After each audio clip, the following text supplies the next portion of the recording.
En quelques dizaines d'années, ils ont colonisé la France et rendu les Français étrangers en leur propre pays. Avec la complicité des autorités systématiquement de leur côté, ils sont venus bouleverser traditions et modes de vie. Ils se sont mis à imposer leur fonctionnement, leurs lois et exclus de leur représentation ceux dont ils avaient envahi le territoire. À la faveur d'une organisation territoriale pensée pour leur faciliter la vie, après avoir pourri les villes où ils étaient concentrés, ces populations se déversent maintenant sur les campagnes et les petites villes. Et ne vous y trompez pas, ils viennent pour prendre tout ce qu'il y a à prendre, quitte pour cela à égorger vos fils et vos compagnes. Je parle bien évidemment, vous les aurez tous reconnus, des Parisiens. Vous vous attendiez à autre chose. Bonjour et bienvenue dans cette nouvelle vidéo, je suis Tatiana Ventose et aujourd'hui nous allons donc parler de la colonisation de la France par les Parisiens. Mais attention, pas n'importe lesquels. Alors à ce sujet, j'avais une introduction de prévue pour cette vidéo, mais le jour où je devais tourner, j'ai vu passer cette vidéo de France Culture qui explique qu'il faut raser la moitié des villages pour leur redonner vie. Et je me suis dit que ça introduisait parfaitement le problème. Parce que oui, comme vous l'aurez vu, nous en sommes là, des experts dans les médias du service public qui expliquent qu'il faut détruire des villages. Enfin, France Culture n'emploie pas le mot détruire, ce n'est pas assez progressiste. Il nous propose plutôt de déconstruire les maisons inhabitées de certains villages afin d'en faire des propriétés plus grandes avec des terrains plus grands. D'après l'expert en question sollicité par France Culture, ce serait ce que veulent les Français aujourd'hui. Grandes propriétés avec des grands jardins. En vrai, c'est surtout ce à quoi aspirent les bourgeois parisiens et leurs homologues des grandes villes qui rachètent les campagnes pour les transformer en lieux de résidence secondaire, parce que les gens des villages, des bourgs et des petites villes, ils aimeraient déjà bien pouvoir vivre en accédant à la propriété au pays et en travaillant au pays. Cette vidéo de France QQ n'est pas un cas isolé, elle n'est que l'expression de l'un des multiples aspects de la nouvelle forme de colonisation qui s'est instaurée en France, où les gens de métropole usent de leurs privilèges pour s'accaparer la terre en province, en expliquant aux gens du coin comment vivre, et ce, avec l'appui des autorités et le système juridico-légal derrière eux. Ces autorités, à tous les niveaux de l'État, octroient à ces bourgeois des métropoles des privilèges que l'on pourrait qualifier de privilèges coloniaux. Vous allez voir que je n'emploie pas le terme au hasard, sur les habitants de la France périphérique. Pourquoi ? Parce que les autorités, nationales comme locales, sont les rouages d'un système organisé par et pour la classe dirigeante dans son propre intérêt. Et cet intérêt, tout comme les colonisateurs d'il y a quelques siècles, c'est le pillage. Avant d'aller plus loin, je vous invite bien sûr à vous abonner à la chaîne et à activer la petite cloche pour ne rater aucune de mes nouvelles sorties. Par ailleurs, si le sujet de la nouvelle colonisation vous intéresse et que vous souhaitez en savoir plus, je vous renvoie à mon nouveau livre « Il est venu le temps des producteurs » qui traite de cette question et de bien d'autres, qui explique comment la classe dirigeante a organisé le grand pillage de la France et qui donne bien sûr, sinon ce ne serait pas complet, des pistes pour s'en sortir. Ce livre est pour le moment en phase de précommande, vous pouvez le précommander jusqu'au 1er avril et le lien pour ce faire est juste en dessous de la vidéo dans la barre d'infos. Je remercie au passage tous les gens qui ont déjà précommandé le livre et ce faisant ont permis d'en financer l'impression. Quant à nous, on va en revenir à nos petits colons parisiens. Il y a des villages en France qui sont désertifiés, qui sont habités 2 mois dans l'année. Des petites villes, notamment sur le littoral, dont le parc immobilier est constitué jusqu'à 70% par des résidences secondaires. Des villes moyennes, où il est impossible d'accéder à la propriété quand on ne peut pas s'aligner sur les sommes déboursées par les Parisiens arrivant en TGV qui se cherchent une résidence secondaire au vert. Pour comprendre la cause de tout cela, il faut en revenir à la destruction consciente et volontaire de l'outil de production en France. Car dans un passé relativement encore proche, en France, il y avait du travail partout, y compris dans les petits villages.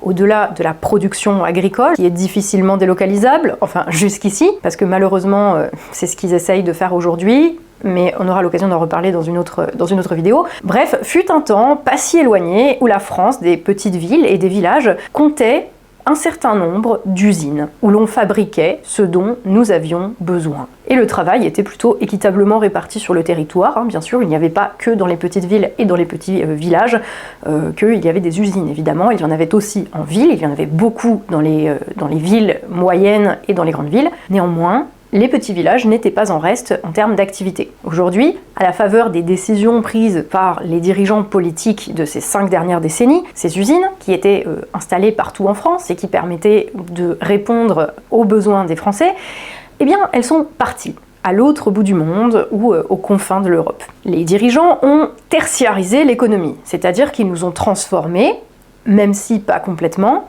en un pays de services. Et ils ont concentré ces activités dans les grandes villes, et particulièrement Paris, et surtout d'abord à Paris, mais pas uniquement.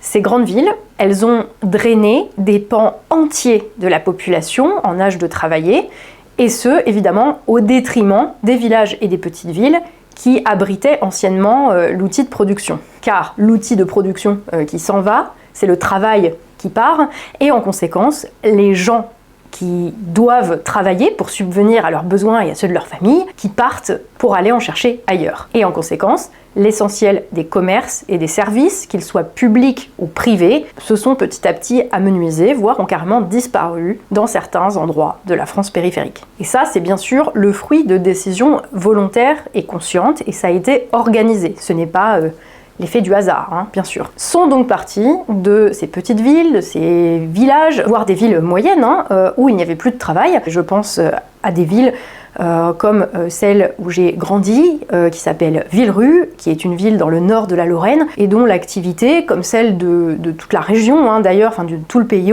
était tournée autour de la production de fer et d'acier. Et à partir des années 70, eh bien, ces mines, et puis surtout ces usines qui y étaient localisées, elles ont fermé, elles ont été délocalisées, et les gens qui travaillaient sur place, eh bien, se sont retrouvés sur le carreau. Du coup, forcément, beaucoup de chômage, donc beaucoup moins d'argent à redistribuer dans l'économie des services.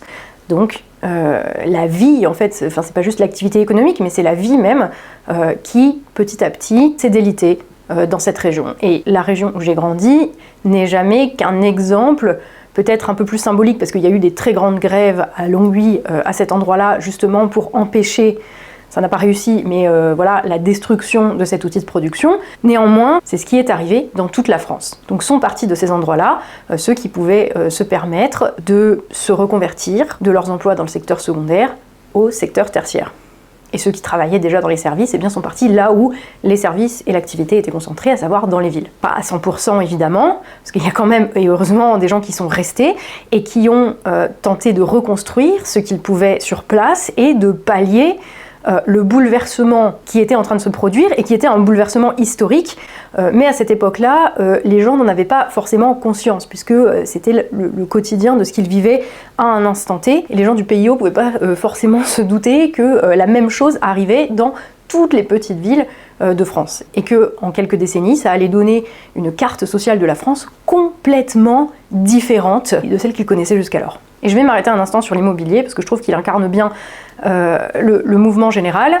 À partir des années 70-80, les grandes villes ont vu leur parc immobilier prendre en quelques dizaines d'années donc énormément de valeur, quand celui des petites communes et des moyennes communes ont plutôt eu tendance à en perdre. Les métropoles, et d'abord et avant tout Paris, se sont mises à concentrer tous ceux qui pouvaient encore se permettre d'y loger, à savoir les cadres, tous les gens qui avaient des emplois dans le consulting, dans la finance, dans le marketing ou dans les services, des emplois à haute valeur ajoutée mais totalement improductifs, et autour d'eux, dans les banlieues, et notamment, encore une fois, avec en tête de gondole la région parisienne, où se sont concentrées les populations tout aussi improductives, mais pas avec les mêmes revenus, les populations de services directs aux habitants des centres-villes. En gros, leur larbin impossible à délocaliser, comme la garde d'enfants, le ménage ou la livraison de drogue, par exemple. Ah bah oui, c'est inclus dans le PIB, je vois pas pourquoi j'en parlerai pas. Et de là, partout ailleurs, dans la France dite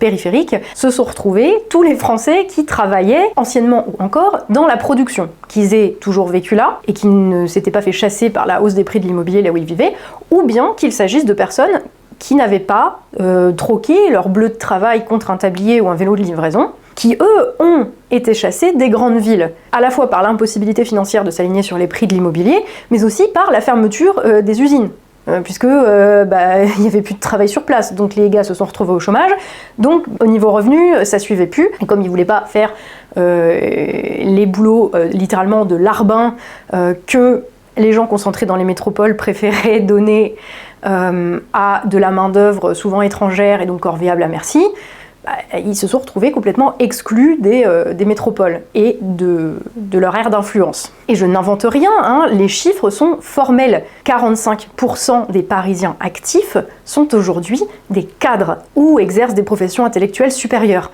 La moyenne nationale dans la population active des cadres, elle est de 19%, c'est le chiffre de 2019, aujourd'hui ça doit être autour de 20%, alors qu'ils étaient seulement 8% de la population active en 1982. Et revers de la médaille, dans les territoires ruraux, les ouvriers sont le premier groupe d'actifs, là où ils représentent quasiment rien dans la population active parisienne. Suite à cette première étape, les cadres parisiens, qui avaient donc par leur concentration à Paris chasser de cette ville les anciens travailleurs productifs ou les travailleurs productifs, petit à petit, au fur et à mesure de l'évolution des choses et des décennies, eh bien, eux aussi ils ont commencé à trouver la région parisienne un petit peu chère. Donc c'est là qu'est intervenu, à point nommé vous me direz, le TGV, financé d'ailleurs par l'argent public, qui a été pensé dans le cadre de la métropolisation pas seulement des villes françaises, hein, mais de toutes les villes. Enfin, c'est un mouvement qui s'est opéré dans toutes les villes occidentales et donc européennes. Hein. Le TGV a vraiment été pensé dans le cadre du développement des lignes à grande vitesse au niveau européen, permettant de relier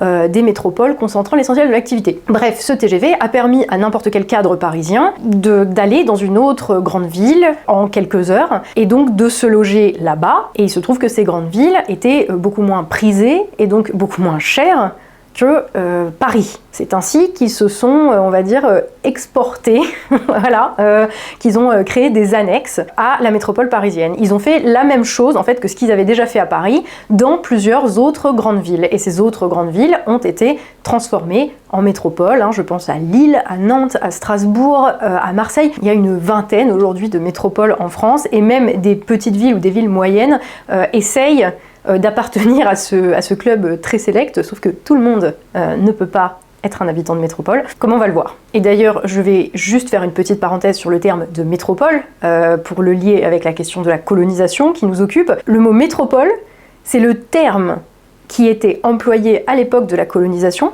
pour désigner le centre de pouvoir et de décision de l'empire colonial, par opposition aux colonies. Donc, peut-être qu'ils l'ont pas fait exprès, mais en tout cas, le terme est extrêmement bien choisi, comme nous allons le voir. Et là aussi, donc dans ces nouvelles métropoles, ils ont établi leur modèle. Ils se sont concentrés dans le centre-ville, ont gardé leurs serviteurs en proche banlieue et ont viré les producteurs loin, très loin, le plus loin possible, puisque de toute façon, il n'y avait plus d'usines en ville. Donc ils n'avaient pas besoin d'ouvriers au chômage dans les centres-villes. Et dans ces nouvelles métropoles, là aussi, les prix sont devenus de plus en plus prohibitifs, en même temps que la qualité de vie s'y dégradait. Et pas uniquement au niveau financier, mais également au niveau sécurité et hygiène. Parce que oui, concentrer des populations, souvent immigrées, comme je l'ai dit, car corvéables à merci de surcroît, dans des cages à poules et dans des tout petits espaces, sans les intégrer, et en ne profitant que du fait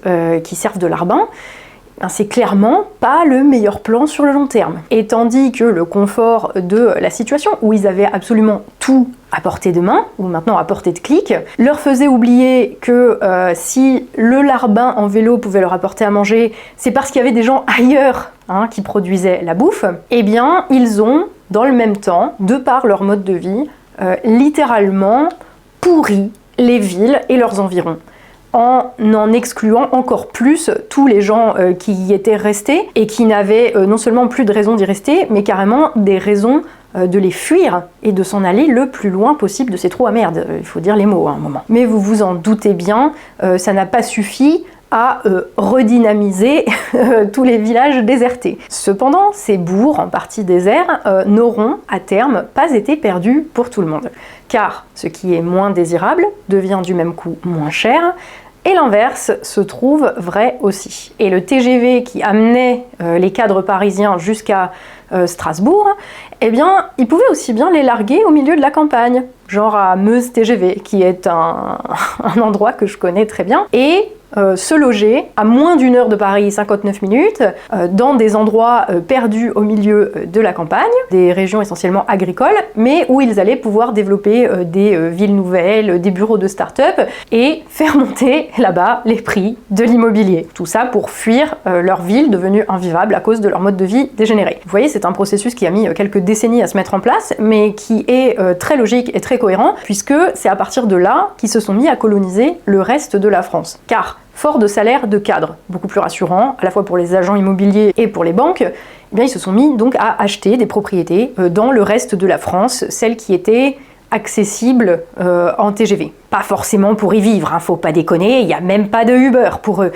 Mais pour se faire des résidences secondaires dans un petit coin au vert. Et depuis le Covid, des résidences de télétravail. Et là non plus, je n'invente rien, car les chiffres de l'INSEE sont là aussi très parlants.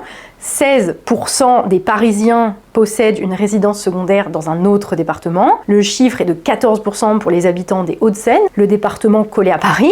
Pour les habitants de l'Hexagone, le pourcentage de personnes qui possèdent une résidence secondaire dans un autre département est de 5,7%. Je peux pas dire mieux que les chiffres à un moment, hein.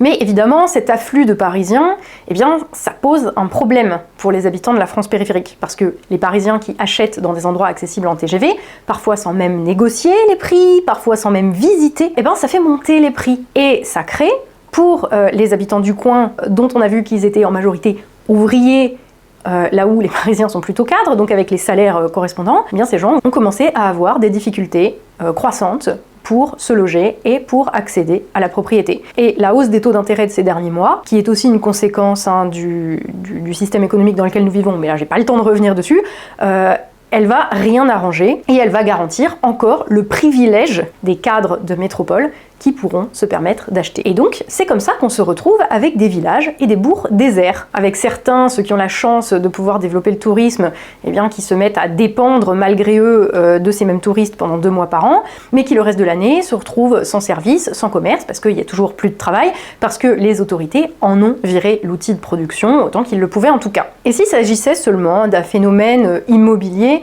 je pense qu'on ne pourrait pas parler de colonisation. Si j'emploie ce mot, ce n'est évidemment pas au hasard, et c'est pas juste parce que ils utilisent le même mot pour parler de leur ville que celui qui était le mot des colons pour désigner là d'où on prenait les décisions. C'est aussi un phénomène qui relève de la domination culturelle, car les Parisiens ne viennent pas, on va dire, s'installer dans ces contrées exotiques de province pour changer de vie en s'intégrant au coin où ils installent leur résidence secondaire. En fait, ils importent avec eux leur mode de vie, c'est-à-dire exactement le même qui a déjà pourri les grandes villes. Et là, ils viennent expliquer aux habitants du coin comment il faut manger, comment il faut construire leur maison, ou les déconstruire du coup, comment se chauffer, comment respecter la nature, ce qui est peut-être le truc le plus ironique dans tout ce bousin, et le tout en dénigrant les cultures, les traditions locales, voire en intentant des procès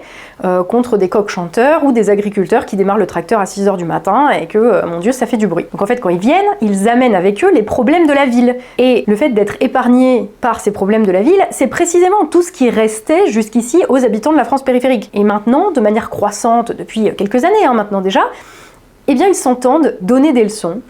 Ils sont explicitement exhortés à adopter les mêmes comportements que ceux des habitants de métropole, en s'entendant dire que c'est pour entrer dans la modernité et le progrès. Et peu importe que les solutions qu'on leur amène n'aient absolument rien à voir avec les besoins du terrain, ils s'en foutent.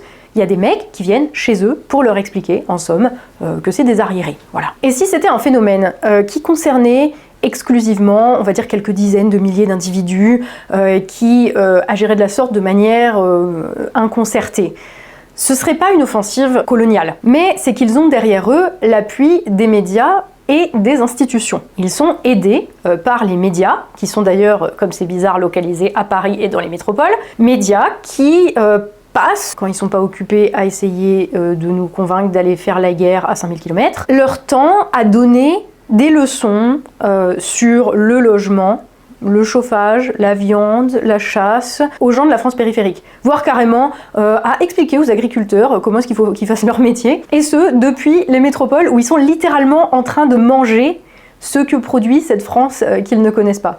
Donc il y a une certaine ironie en fait à expliquer à des gens qui permettent encore de nourrir le pays qu'il faudrait qu'ils changent leur manière de faire pour réduire la production. Mais ces médias et tous les intellectuels et les gens influents du monde de la culture qui y paradent, évidemment, ils ne sont pas à l'initiative du système lui-même. Ils sont trop bêtes pour avoir créé de toute façon un système aussi, on va dire, efficace, enfin jusqu'ici. On va dire que si les Parisiens en résidence secondaire peuvent être vus comme les colons du 21e siècle, vous savez, ceux qui partent dans les colonies, et parfois avec beaucoup de bienveillance, et qui peuvent rentrer en métropole se la péter de connaître bien les sauvages.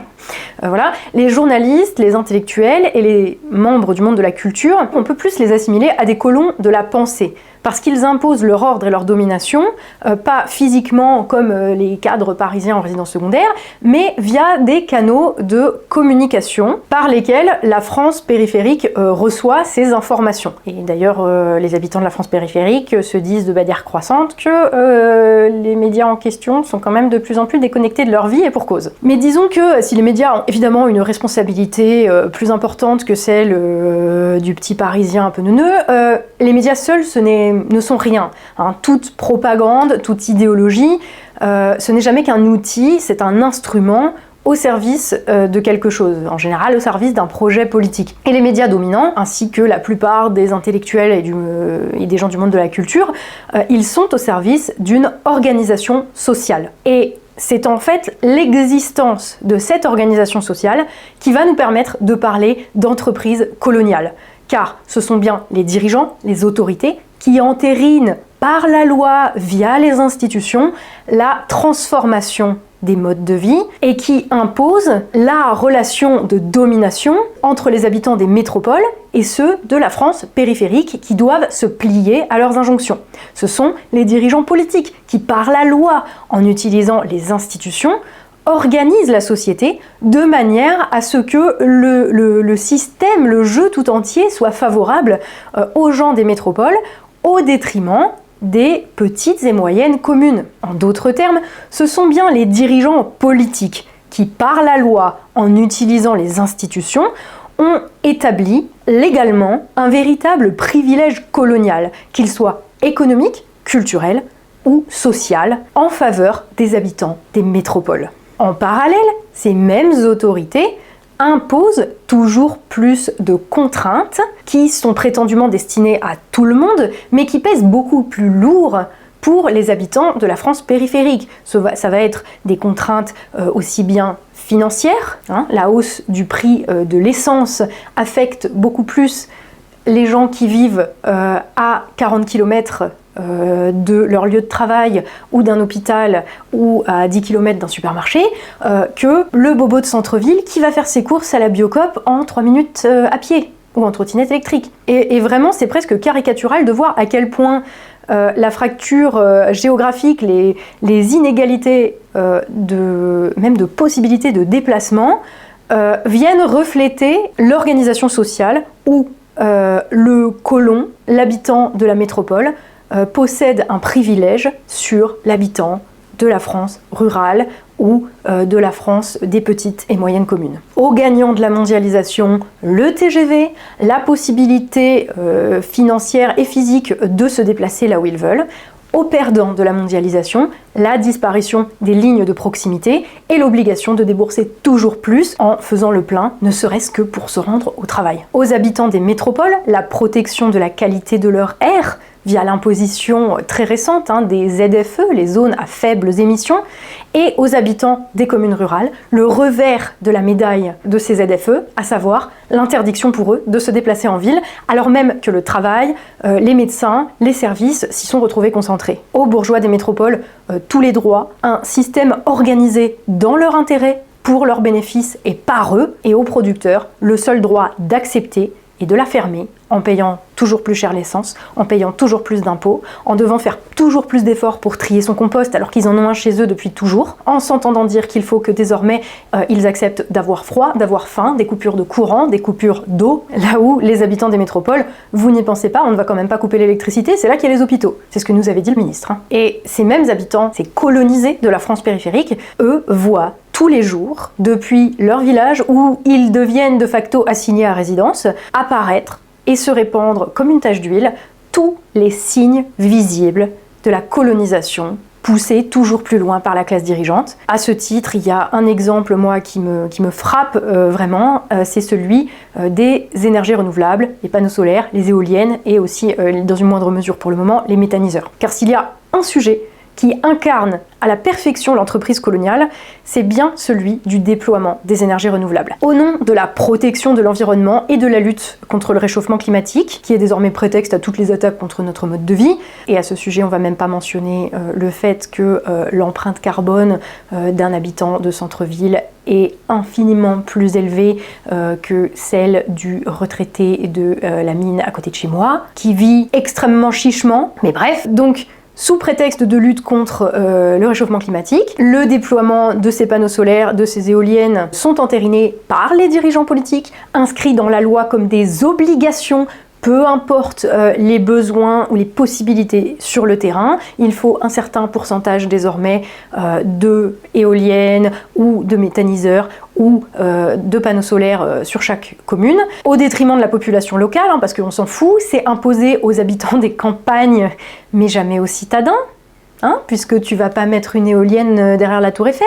Par contre, dans les Ardennes, tout le monde s'en fout. Imposé donc par des services de l'État qui se sont transformés eux-mêmes en une espèce d'administration coloniale au service du projet colonisateur, installé en plus de manière totalement anarchique, non organisée et non planifiée, par des start-up improductives, dont les sièges sont localisés dans les grandes villes évidemment, vendus par des courtiers de métropole à des propriétaires privés qui font ce qu'ils veulent, hein, mais quand même, quand c'est des agriculteurs, souvent le couteau sous la gorge, le tout financé par l'argent public, donc celui des taxes et des impôts, toujours plus élevés, payés par les habitants de la France périphérique, et tout ça dans le but non pas de produire de l'électricité, hein, parce que si le but c'était de produire de l'électricité, on aurait mis des centrales nucléaires, mais avec pour objectif d'engraisser les fonds d'investissement internationaux qui possèdent tout en haut les parcs. Voilà. Le système est quand même bien, très bien rodé. Et nos dirigeants politiques, qu'ils soient français ou européens, ils ne sont même pas ce que j'appellerais l'échelon le plus haut dans la hiérarchie de ce système, même s'ils en sont très proches, hein, évidemment, et que parfois ils en sont aussi directement membres. C'est que cette organisation sociale, cette organisation de la société, eh bien elle a été faite par et pour la bourgeoisie financière qui s'est établie comme classe dirigeante depuis les années 70. Cette bourgeoisie financière, c'est les détenteurs des capitaux et des titres de propriété et de dette des entreprises. Donc en fait, ce sont les véritables propriétaires des moyens de production. Et leur vocation, je ne vais pas le dire comme un jugement, mais comme un fait, c'est de vendre le plus cher possible quelque chose qu'ils auront produit, on s'entend, qu'ils auront fait produire par d'autres, à un coût le plus bas possible. Donc en fait, leur boulot, c'est littéralement de sucer le plus possible de sang et d'en obtenir le profit le plus important possible. Encore une fois, c'est pas un jugement de valeur, hein, c'est juste comme ça que le monde fonctionne. Hein. Désolée si je viens éclater vos illusions au sol, hein, pour certains naïfs, mais voilà. Le fait que la classe à la tête de l'organisation sociale depuis 50 ans ait comme vocation eh bien, le pillage, hein, tout simplement, le pillage des ressources et des fruits de la production, c'est exactement en fait la même vocation qu'avait la classe qui a été à l'initiative du processus colonial. Et de là, les dirigeants, les décideurs, les institutions, les lois, la justice, eh bien, sont faites par la classe dirigeante pour eux, afin de garantir que le système fonctionne dans leur intérêt. Et leur intérêt, c'est la survie.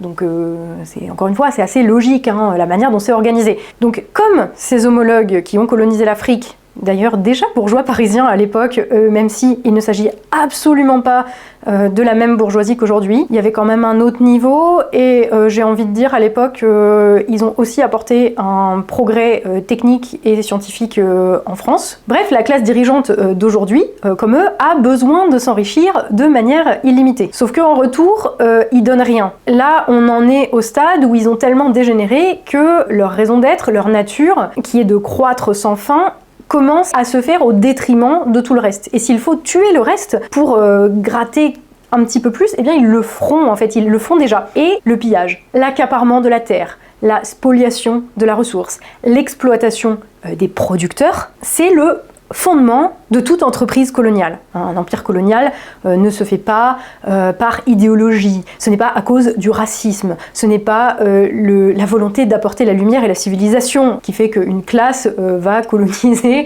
des pays ou des régions dans le monde. Ce ne sont que des justifications qui se font a posteriori.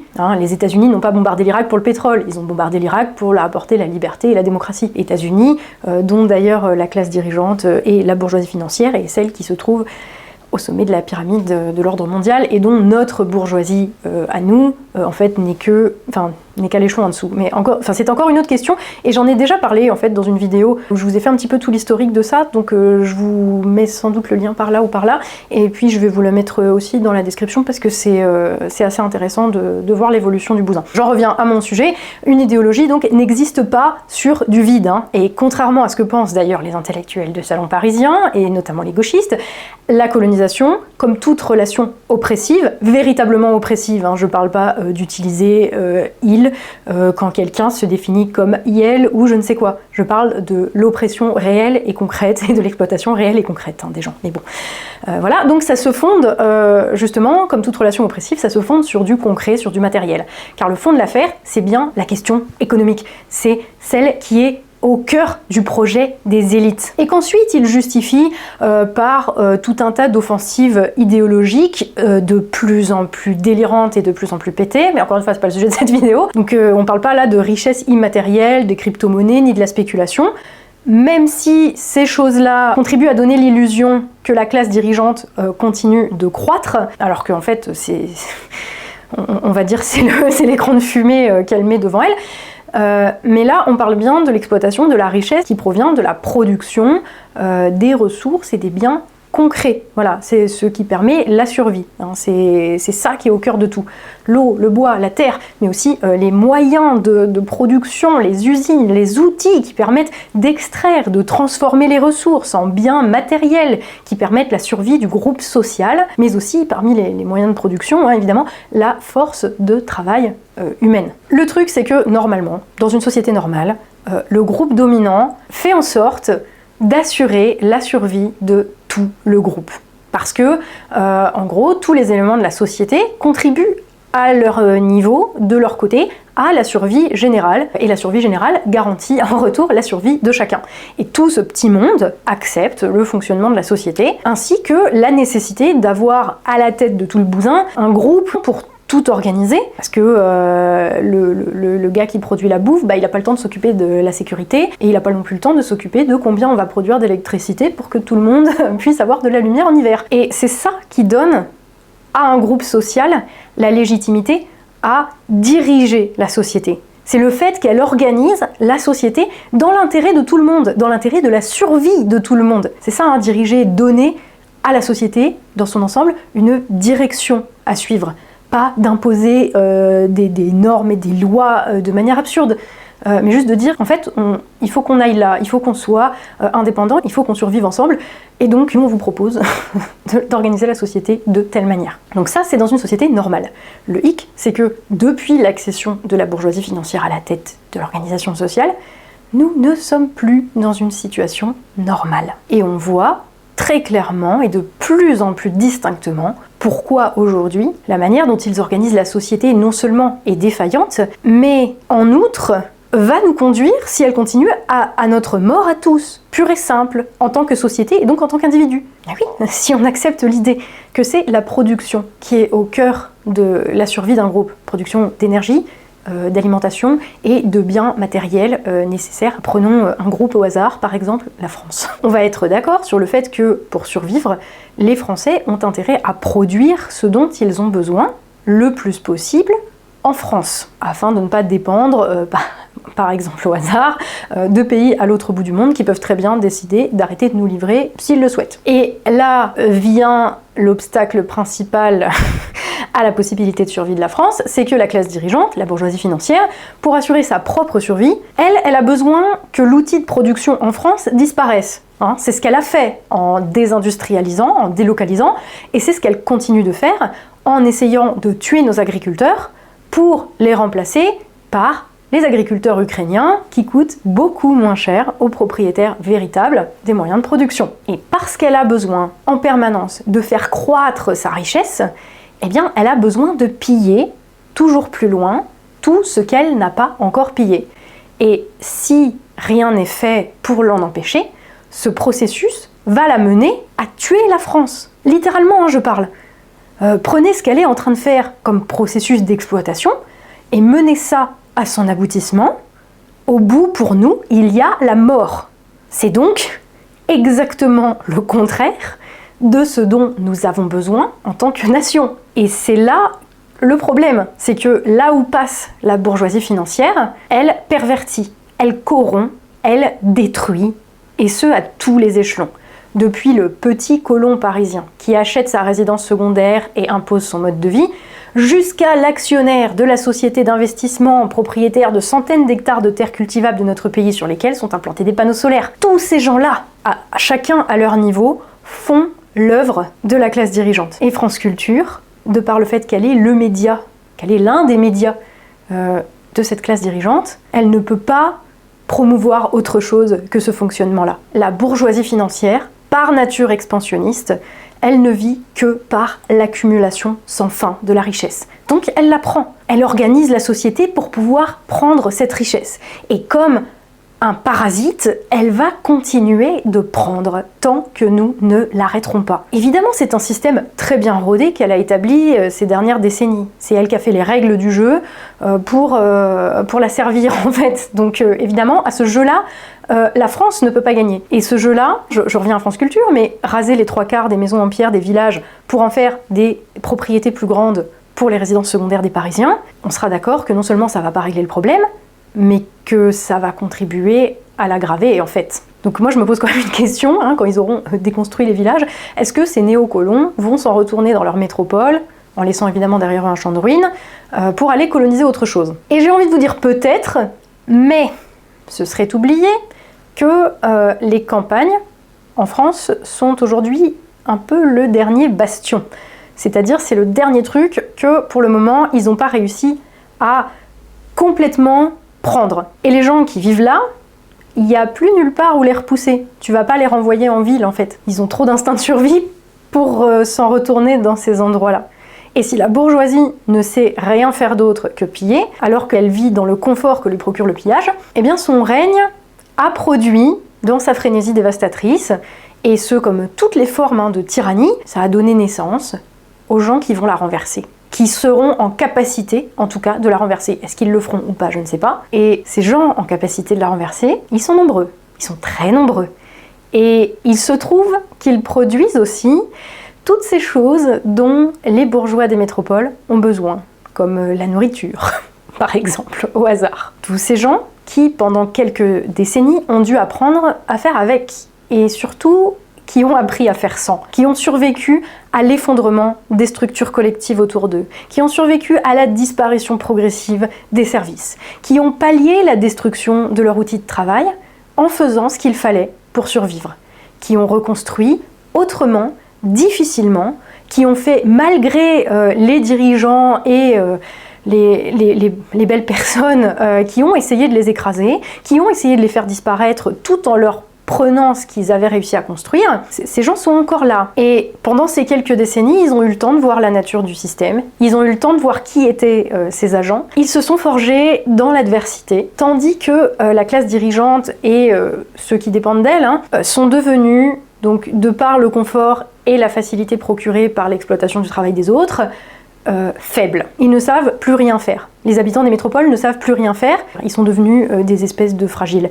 Et d'ailleurs, les tendances postmodernes, intersectionnelles, voilà, en sont en fait des symptômes de ça. Mais les autres, ils arrivent au point de rupture en fait. Et ils commencent à prendre conscience que pour survivre, ce qu'ils savent très bien faire, eh bien il va falloir commencer par décoloniser la France.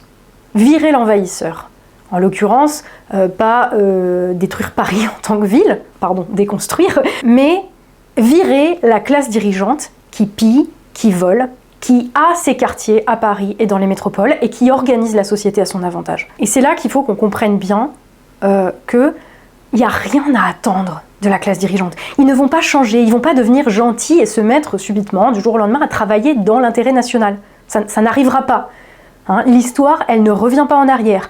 Et la bourgeoisie, qui a été patriote et qui a contribué au développement de la France, elle ne redeviendra pas cela, elle ne redeviendra pas patriote. Donc il faut d'autres gens, il faut une autre classe qui puisse se hisser à la tête de l'organisation sociale pour décoloniser la France. Et les seuls qui ont la capacité et la légitimité nécessaires à prendre la place pour organiser la société, ce sont les producteurs. Ceux que la classe dirigeante n'a pas réussi à achever malgré ses tentatives et dont nous dépendons tous, nous Français, pour notre survie. La balle est maintenant dans le camp des producteurs. Ce sont eux qui doivent reprendre le pays en main, décoloniser les espaces et les esprits et organiser enfin la société autour d'eux afin que la France puisse vivre. Merci d'avoir suivi cette vidéo, j'espère qu'elle vous a plu. Si le sujet vous intéresse, ça tombe bien, j'ai écrit un bouquin entier là-dessus où je développe tout ça de manière bien plus complète et bien plus détaillée. Ce livre, il s'appelle « Il est venu le temps des producteurs ». Oui, maintenant, vous avez la chanson dans la tête. Et vous pouvez le précommander sur la page Tipeee qui est dédiée. Je vous mets le lien donc juste en dessous de la vidéo. Vous pouvez commander le livre jusqu'au 1er avril. Vous le recevrez autour de la mi-mai, a priori. Au-delà de ça, je ne sais pas encore quand sera la date de sortie officielle. Vraisemblablement, ce sera à la rentrée. Donc, si vous le précommandez, vous le recevrez mi-mai et vous aurez le livre à peu près 3 mois avant qu'il ne soit disponible, j'espère, en librairie. Voilà, donc le lien est donc en description sous la vidéo. Vous avez toutes les infos là-dessus. Au-delà de ça, je remercie évidemment tous les tipeurs, les anciens et les nouveaux qui ont permis de faire vivre la chaîne jusqu'ici, qui me permettent de vous proposer des analyses que vous n'entendez nulle part ailleurs dans les médias avec une liberté de ton et de choix de sujet totale, enfin dans la limite de ce que YouTube autorise, qui se restreint de plus en plus jour après jour, mais c'est une autre question. Donc merci à vous, merci également à tous ceux qui mettent des commentaires, des pouces vers le haut, qui partagent les vidéos depuis ces quelques années qu'on chemine ensemble sur cette chaîne. Si cette vidéo vous a intéressé, je vous invite bien sûr à donner votre avis dans les commentaires, ainsi qu'à la partager autour de vous pour lui donner de la visibilité et créer du débat sur le sujet. Je ne doute pas qu'il sera fructueux. Je rappelle donc que le lien pour commander mon livre où je développe toutes ces questions est juste en dessous de la vidéo pour ceux qui souhaitent le commander. Merci à tous ceux qui l'ont déjà précommandé et qui lui ont permis d'exister concrètement. Je vous dis à bientôt dans une nouvelle vidéo et d'ici là, bien sûr, surtout, comme d'habitude, prenez soin de vous.